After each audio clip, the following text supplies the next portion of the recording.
여러분 안녕하십니까, 진성호입니다. 정부의 해외 직구 제한 정책과 관련해서 어제 이 성태윤 정책실장이 소통 부재 등에 대해서 사과를 했습니다.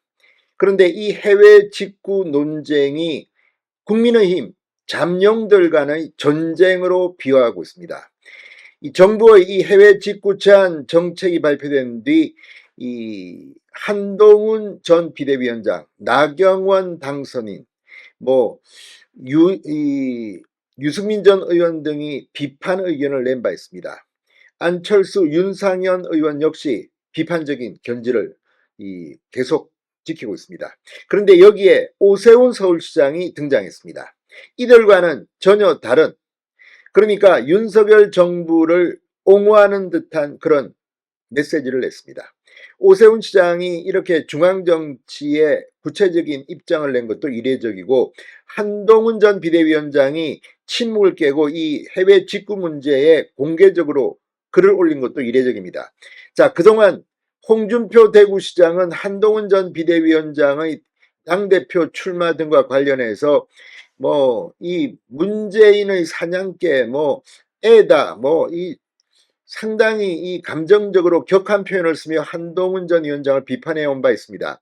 그런데 오세훈 서울시장의 등장으로 지금 한동훈 전 위원장이 오세훈 시장을 비판하는 반박글을 올리면서 지금 오세훈 대 한동훈의 충돌로 커지고 있습니다.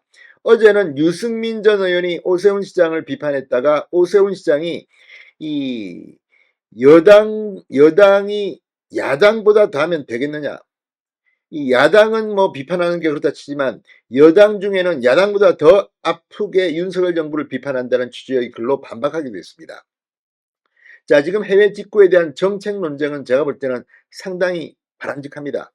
그리고 이런 의견을 낼 수 있는 분위기가 돼야지 이제 국민의힘도 후끈 달아오릅니다.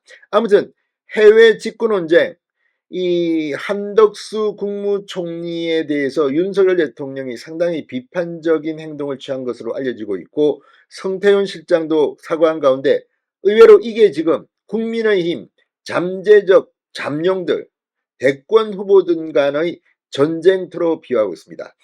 무엇보다 한동훈 전 위원장이 두 번째 해외 직구와 관련된 글을 올린 겁니다. 그리고 이번에는 오세훈 시장에 대한 반박글 성격을 띠고 있습니다.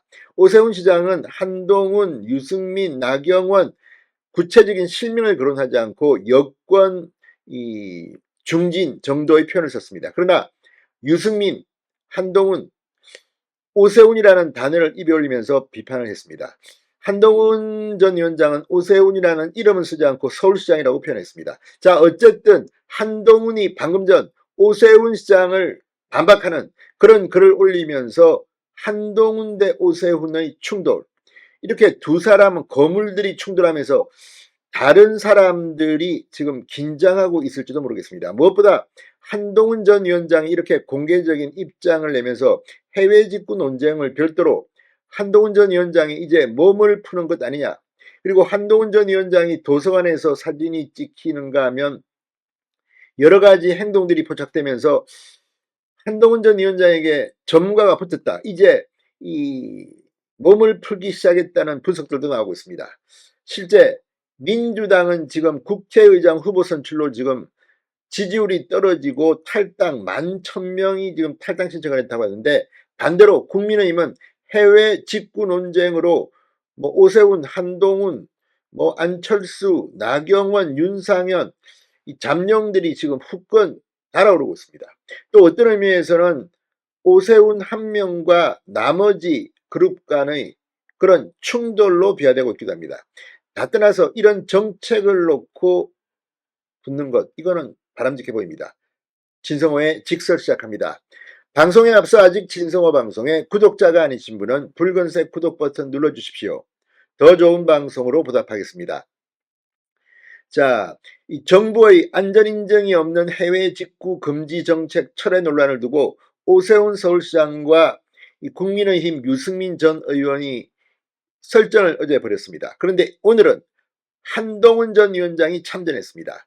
자, 한동훈 전 위원장이 직접 오늘 페이스북에 글을 올렸습니다.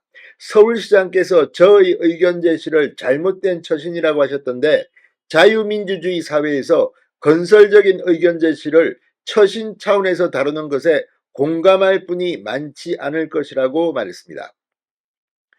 어제 오 시장이 정부의 직구 금지 정책을 비판한 여당 중진들을 겨냥해 처신에 아쉬움이 남는다고 한 비판을 맞받아친 겁니다. 자, 한동훈 전 위원장은 공익을 위해 꼭 필요하다면 시민의 선택권을 제한할 수도 있지만 불가피하게 시민의 선택권을 제한할 때는 최소한도 내에서 정교해야 하고 충분히 설명해야 한다며 기존 입장을 재확인했습니다. 자, 앞서 오세훈 서울시장, 서울시가 지난달 해외 온라인 플랫폼 안전확보 대책을 발표하고 매주 품목을 선정해 안전성 검사 결과를 공개하고 있다고 소개하면서 시민 안전과 기업 보호에 있어서는 그 무엇과도 타협하지 않겠다는 말로 윤석열 정부를 두둔했습니다. 국내 기업의 산업 경쟁력을 높이는 게 근본적인 숙제이기는 하지만 갑자기 밀어닥친 홍수는 먼저 막아야 할 것 아니냐. 모래의 주머니라도 우선 급하게 쌓는 게 상책이라고 강조했습니다. 함께 세심하게 명찰 추후해야 할 때에 마치 정부 정책 전체에 큰 문제가 있는 것처럼 지적하는 것은 여당 중진으로서의 처신에 아쉬움이 남는다고 오 시장은 말했습니다. 그러자 유승민 전 의원은 어제 뜬금없는 뒷북이라며 오 시장의 입장은 사흘 만에 정부가 철회한 것은 잘못이고 소비자들은 피해를 감수하더라도 안전과 국내 기업 보호를 위해 해외 직구를 금지해야 한다는 말이라고 반박했습니다. 자, 그러자 오 시장은 재차 글을 올려 여당 내 야당이 돼야지 야당보다 더한 여당은 자제돼야 한다. 자, 아무튼 지금 뭐 이런 논쟁이 벌어지고 있습니다. 그리고 지금 이 문제는 국민의힘 이 잠룡들 간에 경쟁에 불을 붙이고 있습니다. 안철수 의원도 YTN 인터뷰에서 이 전형적인 탁상공론 또는 정책 실패의 전형이라고 해외 직구 금지 정책을 비판했습니다. 자, 아무튼 지금 이렇게 국민의힘이 모처럼 치열한 정책 공방이 일자 상당히 좋게 보이기도 합니다. 윤상현 의원도 이달 10일 가장 먼저 문제를 제기했다면서 제가 볼 때는 탁산행정이라고 비판했습니다. 아무튼 다 나오고 있습니다. 이런 모습이 뜨거운 후끈 달아오는 모습이 미래의 보수 정치를 위해서 필요할 거라는 생각도 듭니다. 진성호의 직설이었습니다. 여러분 감사합니다.